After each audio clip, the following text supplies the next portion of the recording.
Matinding takot at pangamba ang iniwan na Bagyong Christine sa mga lubhang naapektuhan nito. Kaya ito po ang panahon na pinakakailangan nila na isang malakas na support system.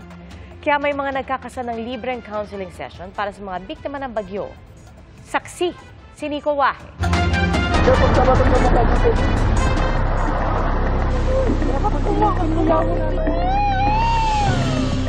Sa kasagsagan ng delubyo gaya ng Bagyong Christine,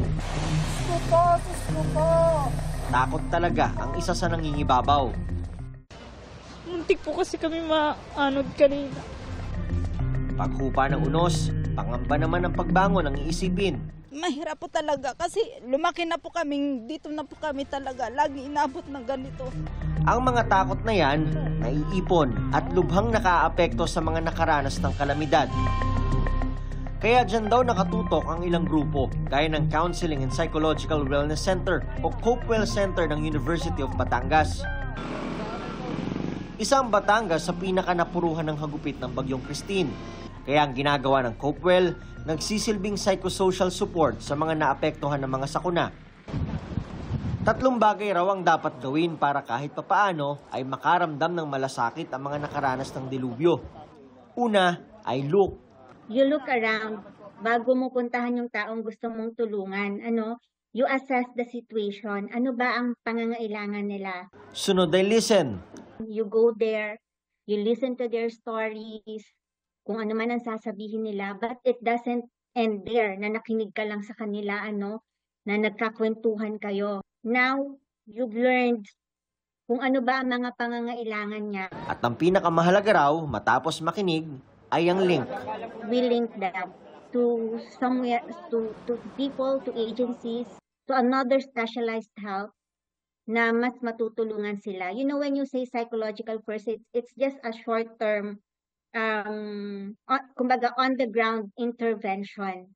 So pupunta tayo doon, we'll help them, and then we lead them to the better help. Marami raw sa mga kababayan natin ang in denial na kailangan nila ng mental support pagkatapos ng kalamidad. Posible raw na nakakahon na sa mga salitang matatag at sanay na. At hindi napapansing lunod na pala sa mga isipin. It will open their eyes na kailangan ko pala ng someone who will listen to me. Kailangan ko pala ng aakay sa akin into embracing itong pain na nararamdaman ko, itong trauma na nararamdaman ko. Free counseling ang Copewell Center. Mayroon din silang kinakasang proyekto na sila ang pupunta mismo sa mga nasalanta ng Bagyong Christine. Ang Philippine Red Cross all-in-one din sa pagbibigay ng tulong sa mga kababayang nangangailangan. We have a trained psychosocial support team na magbibigay ng psychosocial support. However, may mga instances, Nico, talaga na lubha silang naapektuhan na they will need professional help. Then we refer them to professional psychiatrists or psychologists. Mahalagang malagpasan ang mga takot na nararamdaman. Ang pagkakaroon ng maliwanag na pag-iisip ay unang hakbang para tuluyang makabangon mula sa hagupit ng kalamidad. Para sa GMA Integrated News, Nico Wahe, ang inyong saksi.